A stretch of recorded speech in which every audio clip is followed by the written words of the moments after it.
नमस्कार छात्रों। मैं जहाँ पहले अध्याय में छोड़ा था उससे आगे आज प्रारंभ कर रहा हूँ तर्क संग्रह के अंतर्गत। तो आज है विशेषा कतिविधः।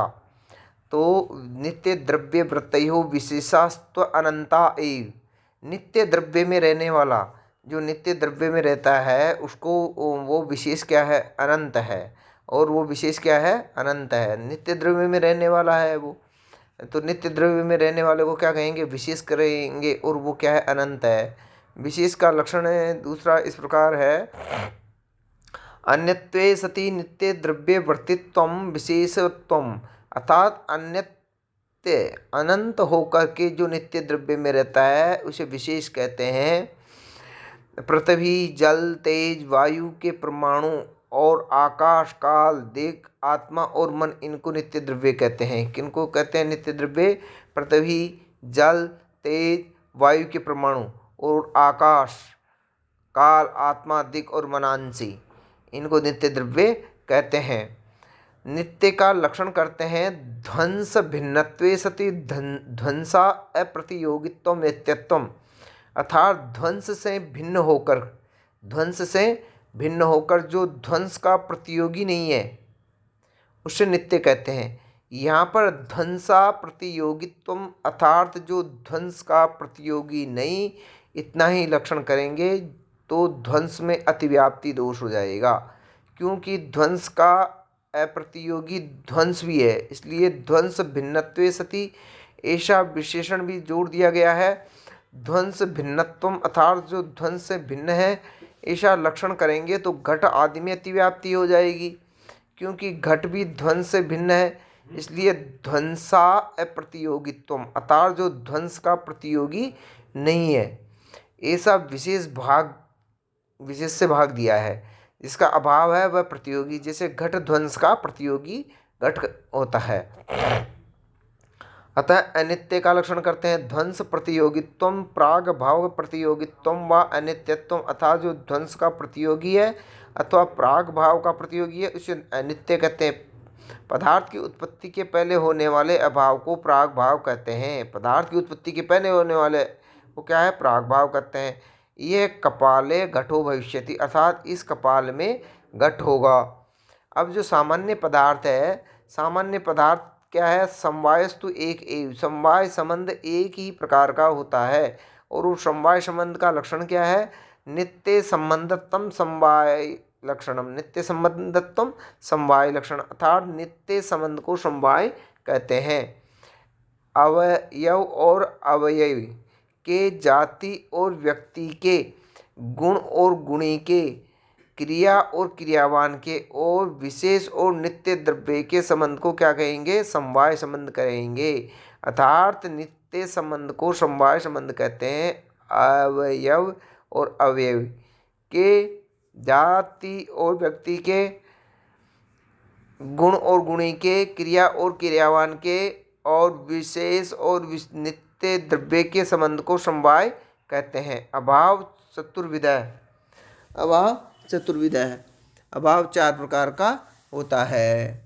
अभाव चतुर्विध है। अभाव कितने प्रकार का होता है? चार प्रकार का होता है। अभाव चतुर्विध है। प्राग भाव, प्रध्वंसा भाव, अत्यंता भाव और अन्योन्या भाव। अन्योन्या भाव। अब अन्योन्य प्राग भाव का लक्षण क्या है? अभाव के चार भेद होते हैं, प्राग भाव, प्रध्वंसा भाव, अत्यंता भाव और अन्योन्या भाव। अभाव का लक्षण है भाव भिन्नत्वम। क्या? भाव भिन्नत्वम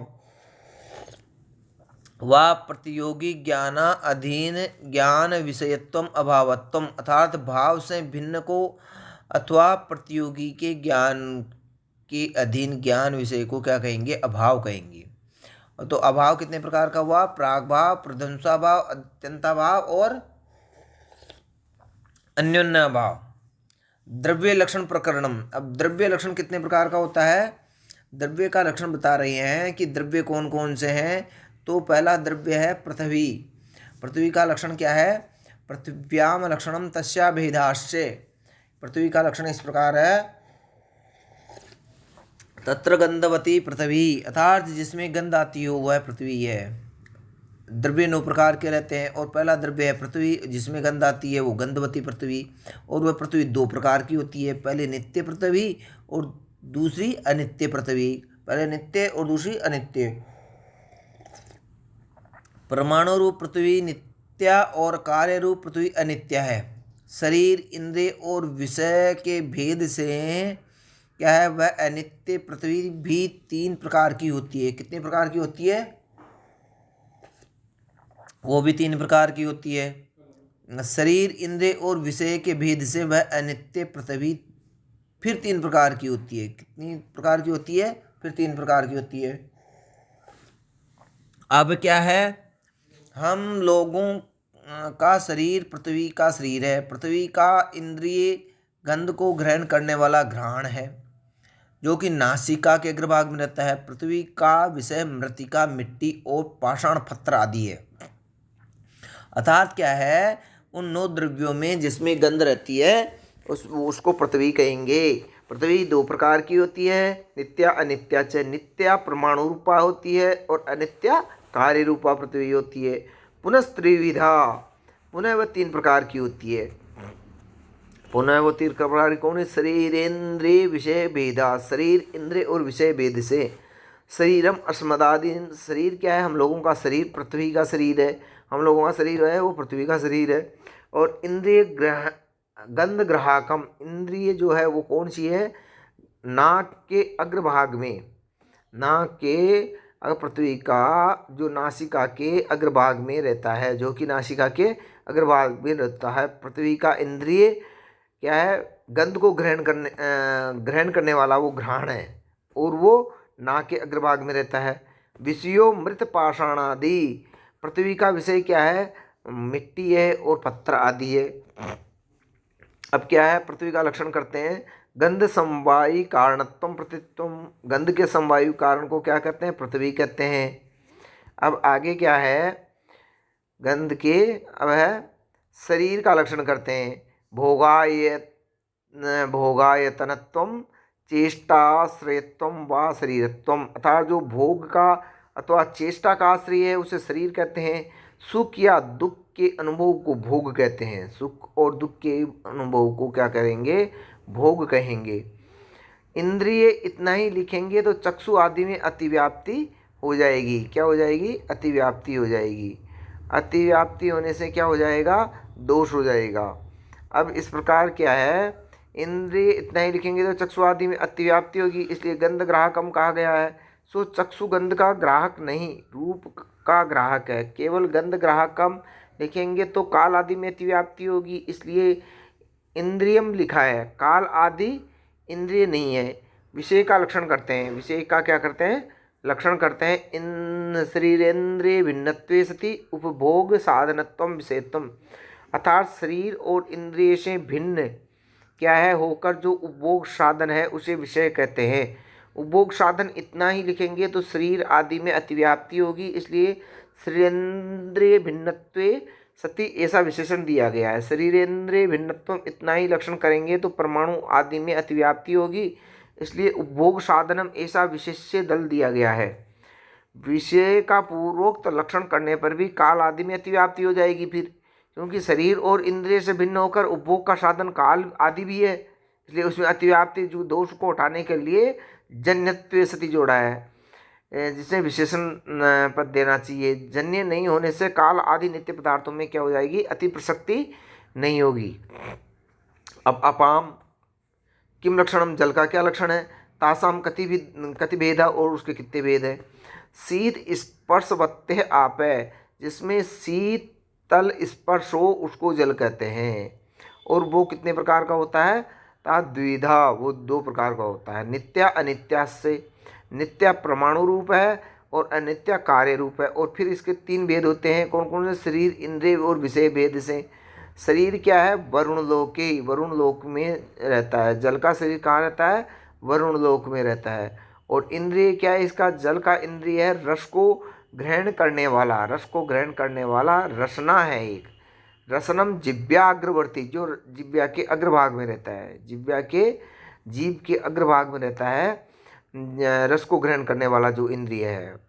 जल का विषय क्या है? कहाँ पर रहता है जल?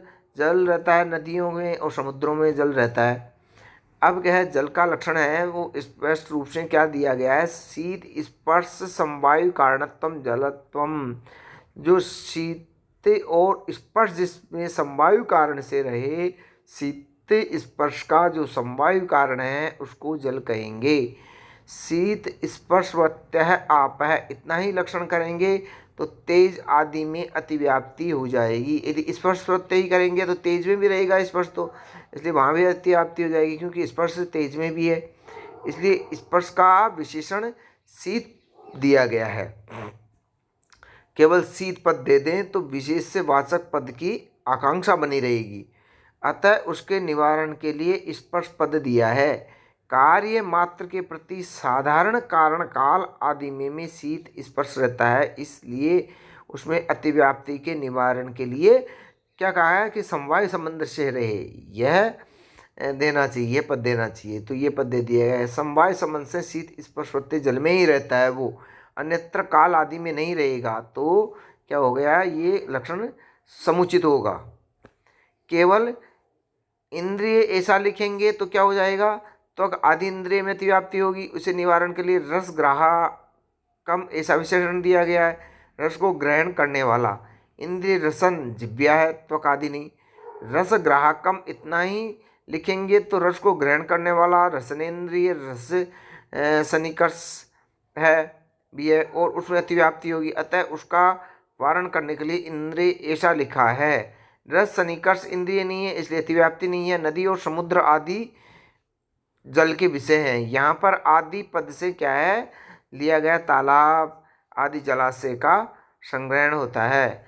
तो इस प्रकार मैंने आज आपको द्रव्य के बचे हुए रूप और वो पदार्थ के बचे हुए रूप और द्रव्य के जो पृथ्वी है और जल द्रव्य के बारे में मैंने आपको बताया।